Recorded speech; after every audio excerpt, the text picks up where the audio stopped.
what are the things we need to build a software. Now we know, perhaps most of us know how to build a software. The simple answer using programming language, tools, techniques, database, etc., etc. But only that much would, would that much only suffice to build a software? Perhaps no. Because first, to build something, which we need to understand that why we are building and whether that would add any value to anyone, whether that would get used by anyone, and then we will think about how to do that. Now, I think you guessed it right. I'm talking about basic software development life cycles, SDLC. So there are, you know, some say 5, some say 7. There are many stages of SDLC. Now, again, those are terminology, but very high level.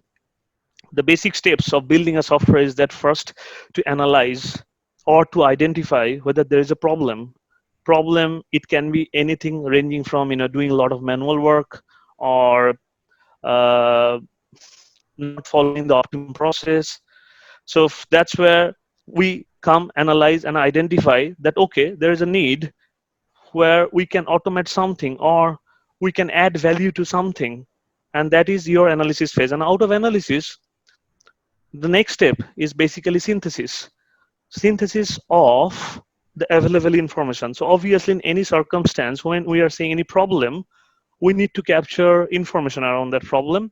Out of that information, we synthesis and we formulate what we call requirement. So that requirement will eventually drive what technical people will build. So first we identify problem, then and that's about kind of output of an analysis. From the problem, we gather some information around that problem and we synthesis, and that's the output of that synthesis process is requirements. Unlike the other earlier days in the waterfall, where we used to have separate teams like business, infrastructure, design, software, testing team, where here in Agile you have a cross-functional team. Like I said, Agile would be a single team, whether it was a junior developer or a tester or an architect or a BA, business analyst, or someone from business. You will all be part of a single team, and you will all attend the same meeting every day. All of you will be given chance to talk in front of everyone. It's not like you will be shielded by someone. You will have your own voice. So I think that's there are a few other stuffs I'll quickly touch upon in the Agile Scrum, where there are some terminologies. So whatever we discussed about requirements in Agile, we call it user stories, and user stories get dumped in a list, which we call it backlog. And in the sprint planning, every day there's 2 week start. This is a 2 week cycle. We do planning. In the planning, we decide the scope of this planning, that what will be coming out of this circle, and then based on that, every story we pick it up, we design, we build, we test, we ship, and eventually at the end of 2 sprint, there is something which we presented to the end user. Now, very important of a proper user story. User story in Agile or Scrum, we have to follow this way.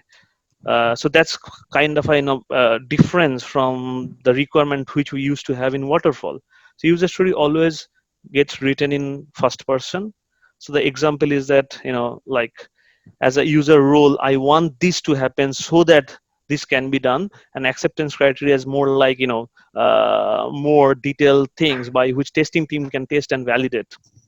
So on the right hand side, there is an example of that. I'll skip through this.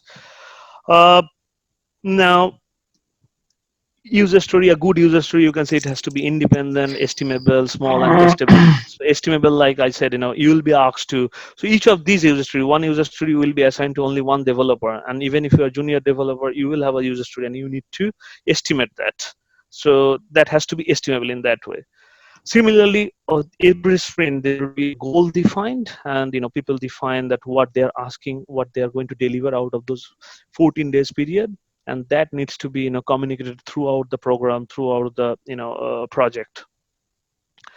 Also in sprint, there is something called Kanban that's followed. I think with this similar thing we already followed, and we follow in our college as well on the whiteboard.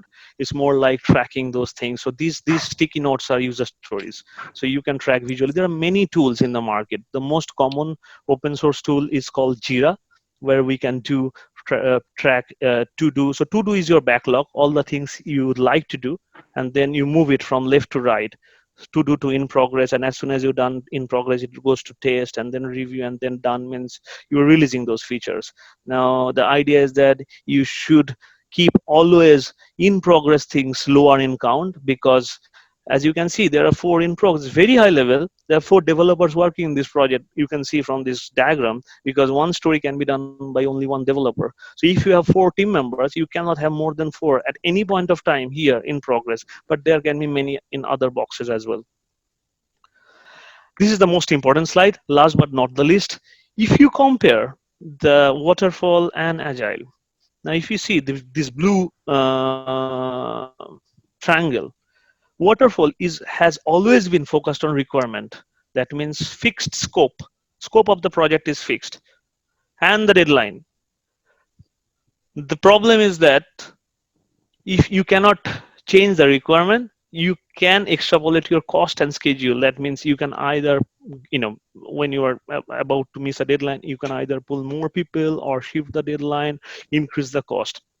On the other way around, and that's why in the waterfall the problem is that there is a very less scope of innovation, because your requirement is already fixed, your design is fixed. Even business is wanting that after 6 months, the project started 6 months back, business came back and said, oh hey, I don't want this, I don't want that. Now the project team is saying, no, we have already designed. That's a massacre. But in agile, as you can see, the requirement in the lower button means requirement is never focused. The cost and schedule is fixed. That means we still need a plan. Our deadline is fixed, our budget is fixed, but within that budget, within that deadline, whatever the value we can deliver, we will deliver. So it is based on the value rather fixed set of requirements.